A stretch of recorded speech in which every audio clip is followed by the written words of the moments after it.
அருகே சிறுவன் கடத்தப்பட்ட விவகாரத்தில் ஜெகன்மூர்த்தியிடம் விசாரணை நிறைவு பெற்றிருக்கிறது. அது தொடர்பான அண்மை செய்தியை பார்த்து வருகிறோம். நீதிமன்றம் அறிவுறுத்தியபடி விசாரணைக்கு சென்றிருந்த நிலையில் திருவாலங்காடு அருகே சிறுவன் கடத்தப்பட்ட அந்த விவகாரத்தில் ஜெகன்மூர்த்தியிடம் விசாரணை தற்போது நிறைவு பெற்றிருக்கிறது. 10 மணி நேரம் நடத்தப்பட்ட விசாரணை நிறைவடைந்திருக்கிறது.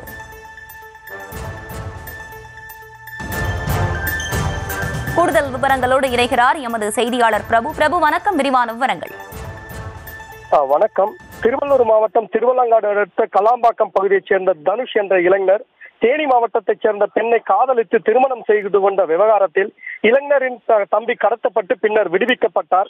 இந்த சிறுவன் கடத்தல் விவகாரத்தில் 5 பேர் கைது செய்யப்பட்டு சிறையில் அடைக்கப்பட்டதுடன் அவர்கள் பயன்படுத்தியதாக கூறப்படும் 3 கார்களையும் திருவள்ளங்காடு போலீசார் பறிமுதல் செய்து காவல் நிலையத்தில் நிறுத்தி வைத்துள்ளனர்.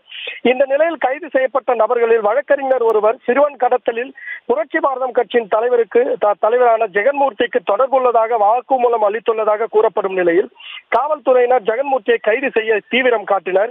இதனையடுத்து முன்ஜாமீன் கேட்டு புரட்சி பாரதம் கட்சியின் தலைவர் ஜெகன்மூர்த்தி சென்னை உயர்நீதிமன்றத்தில் மனு தாக்கல் செய்ததை தொடர்ந்து வழக்கை விசாரணை செய்த உயர்நீதிமன்றம் ஜெகன்மூர்த்தி பல்வேறு கேள்விகளை எழுப்பி மனுவை 26ஆம் தேதிக்கு ஒத்திவைத்து தீர்ப்பளித்தது. மேலும் காவல் நிலைய விசாரணைக்கு ஒத்துழைக்க வேண்டும் எனவும் விசாரணைக்கு செல்லும் போது தனியாளாக செல்ல வேண்டும் எனவும் அறிவுறுத்தி இருந்தது. இந்த அறிவுறுத்தலை தொடர்ந்து இன்று காலை சுமார் 9 மணி அளவில் திருவள்ளங்காடு காவல் நிலையத்திற்கு ஜெகன்மூர்த்தி விசாரணைக்காக ஆஜரானார்.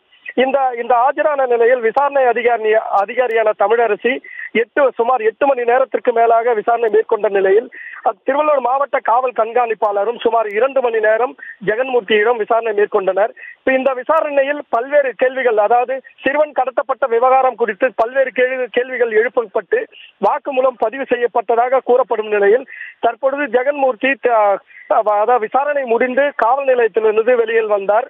இதனால் இந்த பகுதியில் ஒரு பரபரப்பான சூழ்நிலை ஏற்பட்டு இருக்கிறது.